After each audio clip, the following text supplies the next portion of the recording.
नमः शिवाय। ओम नमः शिवाय। ओम नमः शिवाय। ओम नमः शिवाय। ओम नमः शिवाय। ओम नमः माता शिवाय। आदि शक्ति की परीक्षा हम ओम लोग नमः पहले लेंगे शिवाय। प्रभु ऋषि अनर्थ हो जाएगा। ओम नमः शिव और शक्ति के हस्तक्षेप करने का परिणाम हम सबने अभी देखा है कि कामदेव छार हो गया। महादेव की आज्ञा पालन करना हमारा सबसे बड़ा सौभाग्य है। हमें माता की परीक्षा तो लेनी ही होगी। माता को अभी अपने पूर्ण रूप का ज्ञान नहीं हुआ है। आप विश्वास रखिए और यदि ज्ञान होगा भी तो वह माता है और अपने पुत्रों पे कभी क्रोध नहीं करेंगी।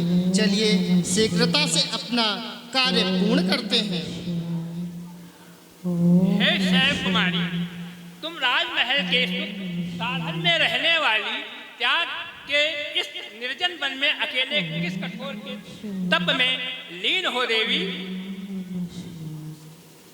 किसकी आराधना कर रही हो? क्या प्राप्त करना चाहती हो?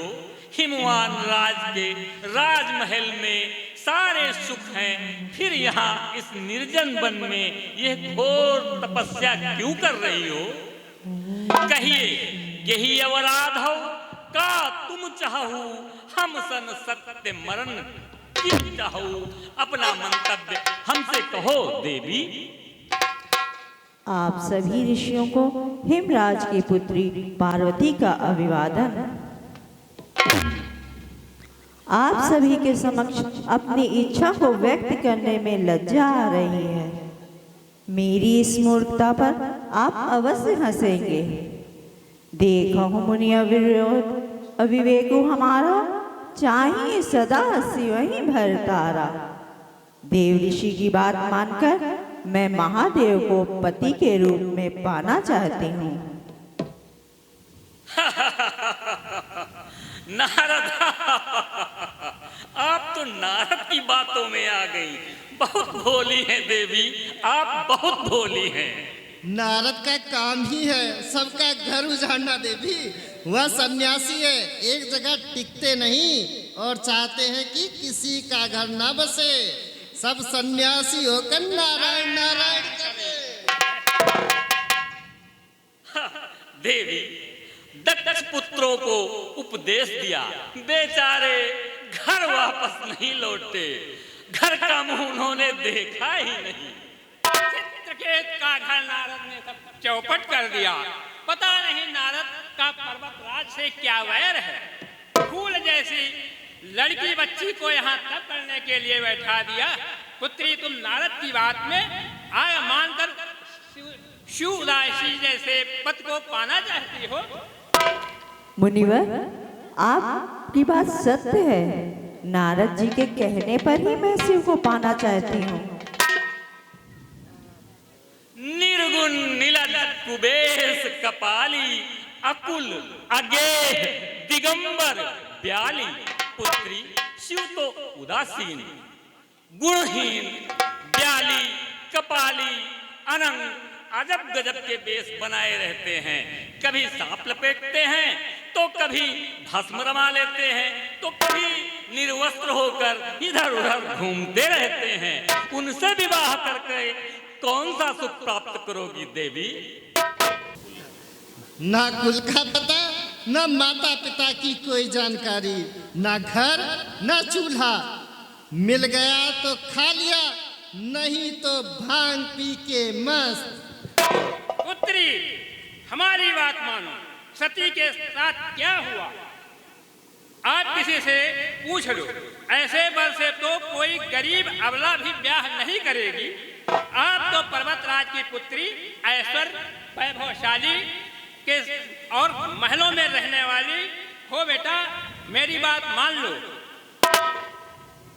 अजहू मानहु कहा हमारा, हम तुम कहूं बर नीक बिचारा। पुत्री, हमारी बात मान लो, हम आपका भला ही चाहते हैं।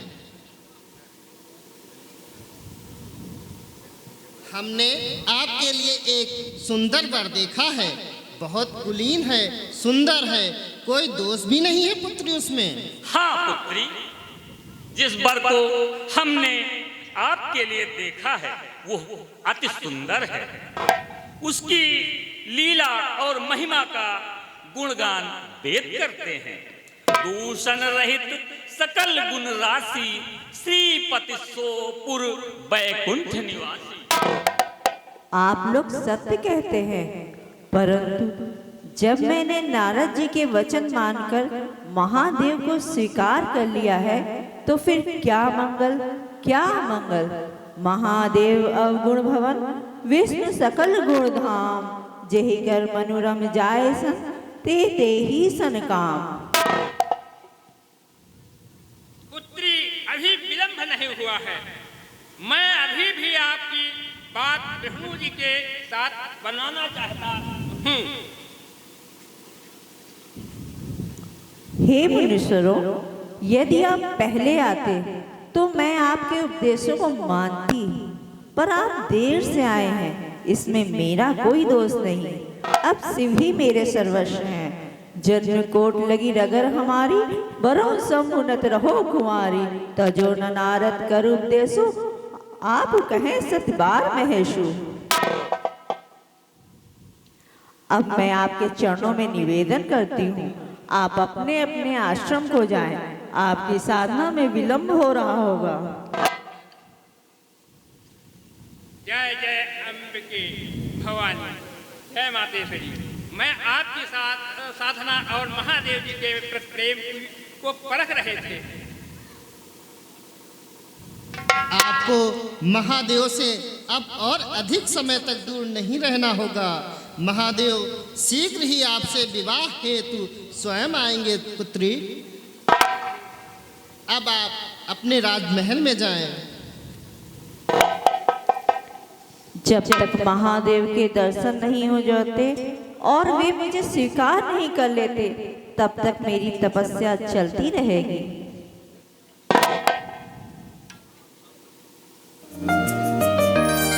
लगन तुमसे। सब ऋषियों ने पार्वती की परीक्षा ले ली, परंतु वह पार्वती का तप डिगा नहीं पाए। अब मुझे स्वयं जाकर ही पार्वती को आश्वस्त करना होगा। परंतु इसी वेश में कुछ लीला करनी होगी, लीला करनी ही होगी।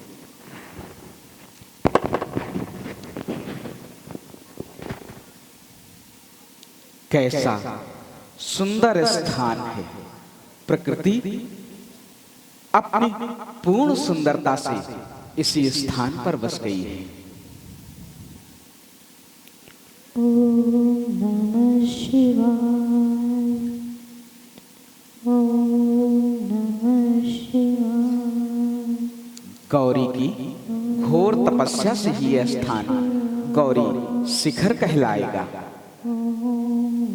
मर्यादा पुरुषोत्तम भगवान श्री राम की आज्ञा का पालन करने के लिए इस मसानी को क्या क्या करना पड़ रहा है।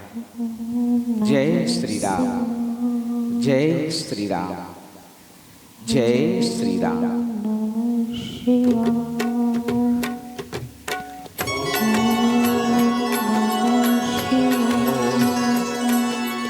पार्वती को देखते ही वर्षों की विस्मृति जाग उठी।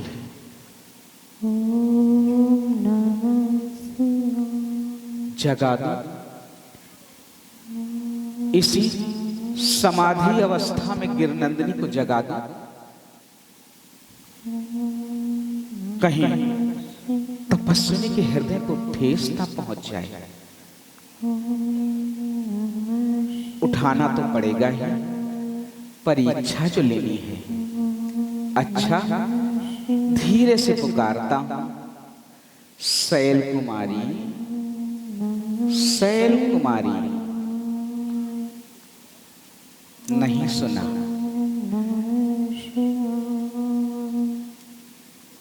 जगा रहा हूं न एक मैं ही, हवा भी इसको जगा रही है। उछल उछल कर, मचल मचल कर, अचल कांचल हिला रही है। शैल कुमारी, नहीं सुना, गहरी समाधि है, जरा जोर से पुकारना पड़ेगा। हिमाचल सुते, हिमाचल सुते, यह साक्षात तपस्या की मूर्ति है। अपर्णा की समाधि कहीं पुकारों से भंग हो सकती है? सचमुच इसका ध्यान की पराकाष्ठा है। अब लीला करनी ही पड़ेगी। जय श्री राम। कन्या, एक कन्या। कौन? आप कौन हैं? सन्यासी हूँ, वैरागी हूँ। वह तो आपके वेश से प्रतीत होता है। किस कारणवश आपने हमारी तपस्या में विघ्न डाला?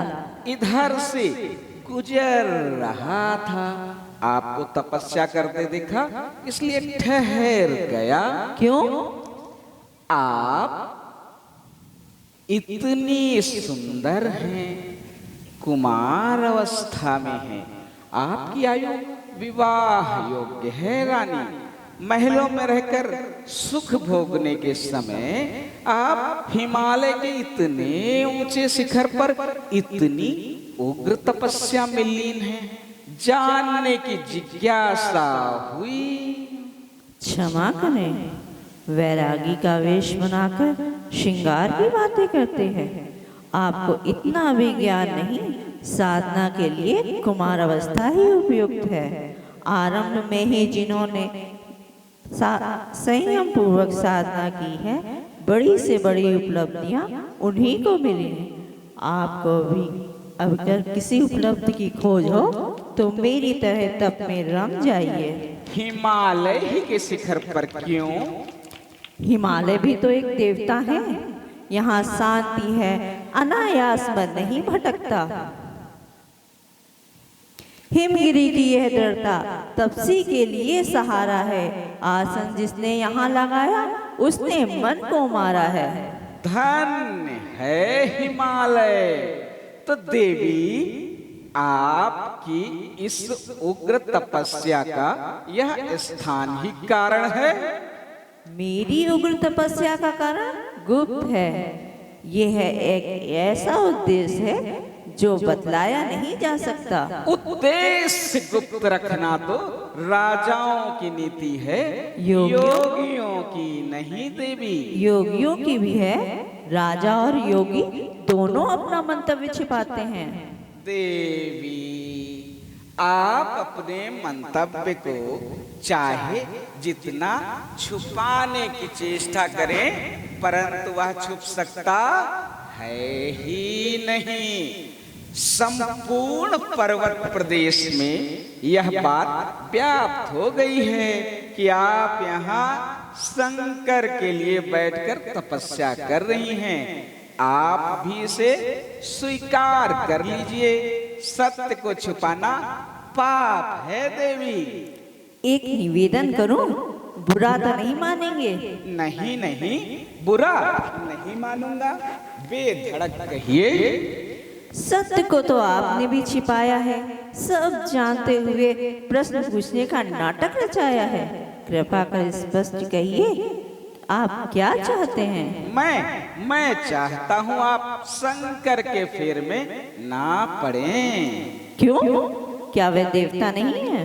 देवता होंगे, परंतु आप जैसी बालिका के वर बनने योग्य कदापि नहीं। तुमने सुना है ना, उन्होंने कामदेव को भस्म कर डाला। तब तो आप उन्हें जानते ही नहीं। यह मैं समझती हूँ कि वे सदा से ही कामदेव को भस्म किए हुए हैं। बोली तपस्विनी, वे मसानी हैं। तभी तो पूर्ण ज्ञानी है। मसान एक ऐसी ज्ञानी भूमि है जहाँ जगत का धन, ऐश्वर्य, मान, अपमान सब भस्म हो जाता है। उनके पास पहनने को कपड़ा तक नहीं है। उनका कपड़ा 10 दिशाएं हैं। आभूषण भी नहीं है। सूर्य, चंद्र और तारे उनका आभूषण है। राजकुमारी, तुम रेशमी साड़ी पहनोगी और वह बाघंबर। तुम्हारे हाथ में सोने के कंगना और उनके करों में काले काले सांप। उनके पास फूटी कौड़ी तक नहीं है। यह कैसा मेल है? क्या वह आपके योग्य हैं? फिर मैं कहती हूँ, आपने उन्हें समझा ही नहीं। हिमालय सुता के लिए उनसे योग्य वर कोई हो ही नहीं सकता। वे स्वयं कुछ नहीं रखते, पर अपने भक्तों को कोई कमी नहीं होने देते। क्या कहूँ, मुंह पर आई बात रुकती ही नहीं। 3 नेत्र होने और सर्प धारण करने के कारण उनकी आकृति कितनी डरावनी है। बस मुनिवर, त्रिलोचन आशुतोष की और अधिक उपेक्षा मैं नहीं स्वीकार कर सकती। मुझे उनकी तपस्या करने दीजिए और आप अपनी यात्रा प्रारंभ कीजिए। अरे क्या मुनिवर, भंग घोटते घोटते हाथों में छाले पड़ जाएंगे। भूतों प्रेतों के लिए खाना बनाते बनाते थक जाओगी। कोई दासी भी नहीं मिलेगी। पढ़ने दीजिए। आपको क्यों ऐसी कल्पना कष्ट होता है? छोड़िए, मुझे मेरे भाग में रहने दीजिए। जाने दो, मैं भी अब इस प्रसंग को और आगे नहीं बढ़ाऊंगा। हाँ, केवल इतना बता दो, किसके कहने पर एक कठोर तपस्या कर रही हो? तुम्हारा गुरु कौन है? कहीं यह करनी नारद की तो नहीं? क्षमा कीजिए, यह मेरा अपना विषय है। अब तो मैं सिर्फ यही जानना चाहता हूँ, तुम्हारा गुरु कौन है? तो शांति से सुनिए। यूं तो सबका गुरु एक ही व्यापक ब्रह्म है, परंतु संसारी जीवों के लिए शास्त्र में अलग अलग गुरु बताए हैं। छात्र के लिए अध्यापक गुरु, सेवक के लिए स्वामी गुरु, पुत्र के लिए पिता गुरु और नारी के लिए उसका पति ही गुरु। आप शंकर को गुरु भी मानती हैं। वाह शंकर! हाँ हाँ ब्रह्मचारी महोदय, ब्रह्मचारी वर बहुत हो लिया। अब न कीजिए वाद विवाद। वह मेरे हैं, मैं उनकी रहूं, बस दीजिए आशीर्वाद। मेरा भी यही आशीर्वाद है। चलता हूँ। आपका किंतु परंतु भी गया नहीं? हाँ, नहीं गया। बस एक ही बात कहनी रह गई थी। कहिए। प्रिय पार्वती, तुम्हारी कठोर साधना पूर्ण हुई।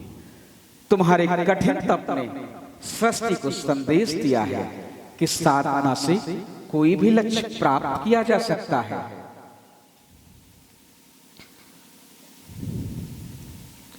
प्रभु, आज निश्चित हो गया। प्राणों की बाजी लगा देने वालों को प्राणों से भी प्यारी चीज अवश्य मिलती है। पार्वती, अब आप निश्चिंत होकर प्रस्थान कीजिए। मैं शीघ्र ही विवाह का प्रस्ताव लेकर सप्त ऋषियों को हिमाचल राज के पास भेजता हूँ। जाओ और अपने पिता को सुख प्रदान करो। पार्वती बोली शंकर से, पार्वती बोली शंकर से, सुनिए भोले